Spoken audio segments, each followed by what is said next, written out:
Hi, Ruchika. Hi. Could you please tell us something about yourself?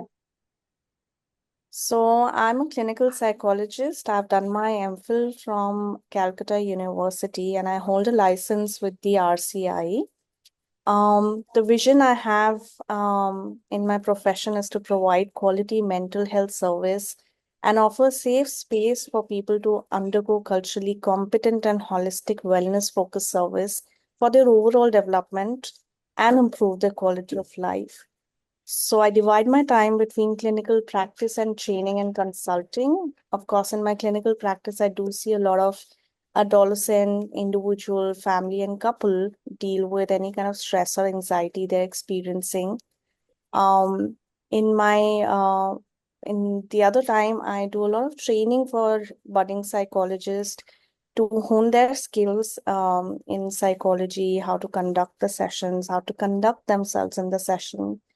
um, I also provide workshops, seminars, and webinars on various mental health topics, and I've worked with online portals like HuffPost, Bumble, and other media houses. So that's a brief about me. Nice. What is internet addiction? So see, we need to understand because internet is something that has been there for such a long time. Initially, I remember in our times we used to go to the cyber cafe to access internet and for our projects in school or while we were working on certain important things in our school and colleges. Now it's very much accessible to kids at a very early age. Like all the smartphones have internet access, your TVs are now on internet. So that accessibility to internet has increased a lot. Even in smaller cities, smaller towns, you'll see everybody is operating via the net. Even using net for payments. Online shopping has become so prevalent now. Everybody is just using internet all the time. Um, when does it become an addiction is when you know that you can't operate without internet or you using it for purposes that's not a necessity. For example, like I say, if it's needed to work on a project, if it is needed to keep up with your work colleagues or emails or buying things online, which is a necessity at home, um, television and access to OTT, which is also basic, I would say, for entertainment. But anything that's used and access starts to become problematic. While it only becomes an addiction where you feel that all other areas of your life is getting affected because you're unable to get off the net. For example, I know I have to work right now, so I'll have to shut my TV or I'll have to shut the Netflix or I'll have to not be on a shopping site because I know at this point I'm required to work. But for people who have addiction, it's very difficult for them to get off that and go on with their normal life in terms of doing what they're expected to do at a certain point in time. What Go if ahead. the parent realizes that the child needs counseling, but then the child is not keen on going to a third person for the counseling? So, in this case, what can the parents do? How can they convince the kid? See, the idea here is to understand why, in the first place, does the child need counseling? And the easiest thing to tell the child is that I feel that our relationship is getting affected because of this particular reason in our lives. I also don't feel happy nagging you or stopping you or constantly shouting at you or scolding you for this. So, what I want to do is, I want you to meet a counselor, and you and the counselor can work on how you can manage this better so that I and you can have a better relationship. And that has worked well for a lot of parents who bring in their kids then. If you tell the child that you have a problem and you need to see a counselor, no child is going to come happily to a counselor then. you know so the idea is to make them understand that why should our relationship get spoiled because of this one habit of yours. I have tried my best to convince you. I'm sure you're trying your best to convince me. And none of us are changing. And what's happening is there's a constant battle between us, and that's not what we want. I want to have a decent, cordial relationship with you.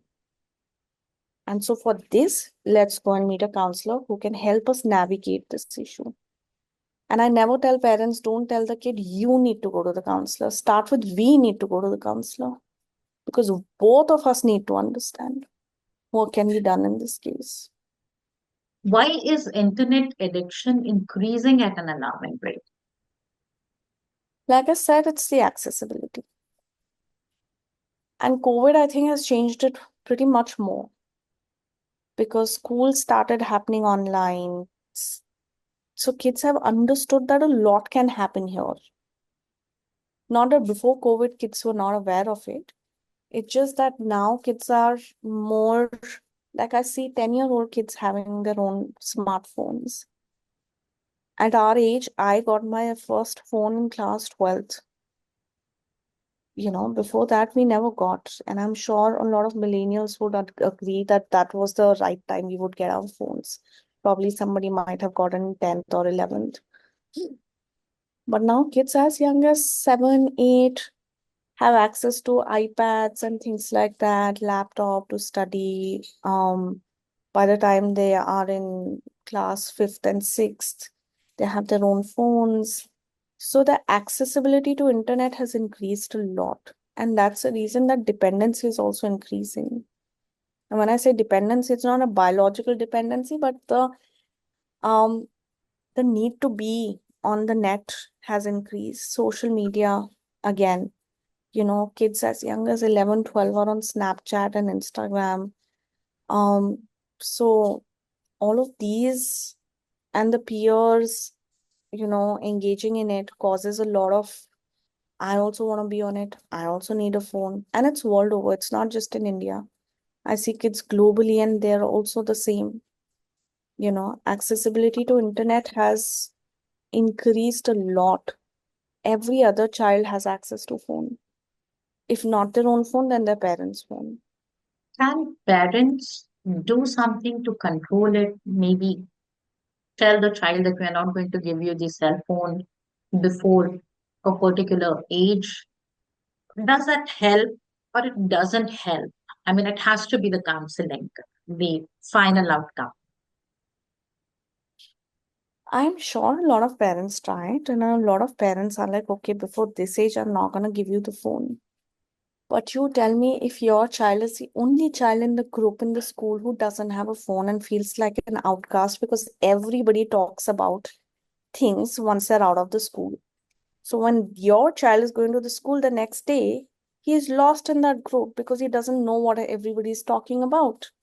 Because all of them were talking about it on the WhatsApp, when they were home in the evening. So after a point of time, when you start feeling your child is feeling secluded, then you're going to change your idea of okay, ठीक है यार, nobody wants a child to be an outcast in school.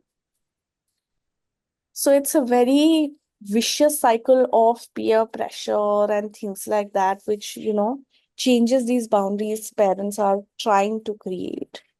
However, what I say is that there are multiple apps on phones these days, which controls how much time the child is spending on the phone. So that helps a child understand judiciously where do they want to use that time. For example, you tell a teenage child, like let's say 12 or 13-year-old, that here is your phone and the max you can be on it is for an hour and a half. Now, you want to use that hour and a half to watch something, you want to use that hour and a half the whole day to chat with your friends, that's all your choice. But beyond that, the phone automatically gets locked. So then there's no access to it. If you've utilized your hour and a half, the first hour you came back from school, then the whole day you don't have the phone.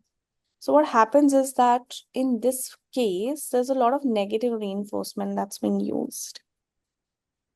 You overuse the phone, your hour is gonna go away. And you will not have access to the phone till night then. or till the next day, whenever that 1.5 hour period starts. So that way, the child also has control onto how much and where I want to utilize it. Versus, no, I will not give you the phone at all. Or you take the phone for half an hour today, where it's very inconsistent. Today, you've given that for half an hour at 4 o'clock. Tomorrow, that half an hour is at 6 o'clock. But when the child knows that I have access to an hour and a half, then they also decide amongst themselves that, yeah, we are only going to talk from this time to this time. And they're also more prepared that, okay, this is what I have.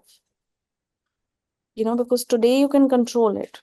I always say, if you're working on controlling something, whether it's internet, whether it's substance, whether it's basic like junk food, avoidance is never helpful. Out of sight, out of mind is not going to work, because the moment they'll have access to it, it's going to be here then. Uh, does it also lead to a psychiatric intervention, or only counseling is suffice? I think psychiatric intervention, more in terms of rehab center or detox center, helps when somebody voluntarily feels that, okay, I have reached a point where I know I want to control myself, but I'm unable to control. For kids, there are not many, places where you can put your child for detox. So what we the parents do is send the child for summer camps. There's no phone, but nowadays even summer camps have. But engaging the child in certain activities where there's no access to phone, you know. A lot of people actually go on a family detox vacation where they're not carrying their phone. Or parents have it only for emergency. So a lot of those things can be done with kids, where you tell them that, okay, this is one place where we'll not have phones. Whether it's the dining table in your house, whether it's the playtime with your kids, whether it's going out for meals, where you tell them that clearly this is where there'll be no phone. So creating those little detox time during the day is more helpful than 1 week of detox and then another 7 months of the same back and forth about how much to use and when to use and how much the child is on the internet. Thank you so much for your valuable time. Thanks a lot. No Would you problem like at to all. add something? I think the only thing that I would add here is that parents also need to refrain themselves from using a lot of internet in front of kids, because I do see from an early age, kids start to pick up how much you're on your phone. So, that curiosity starts as early as 4 months and 5 months old babies. When they see you on the net, on the phone, or on the laptop in front of them, then they're also curious to see what's happening, because this is new for them.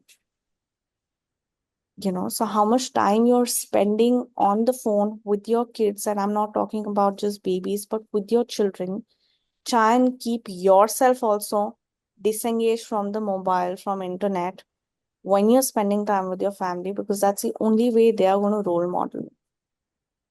So you're the first role model for your kids. If you're able to keep yourself in check with internet, games, things like that, substance, junk food, the lesser the chances the kids are going to pick it up like that. Thank you so much. No Have a problem. lovely day. Bye You bye. too. Bye.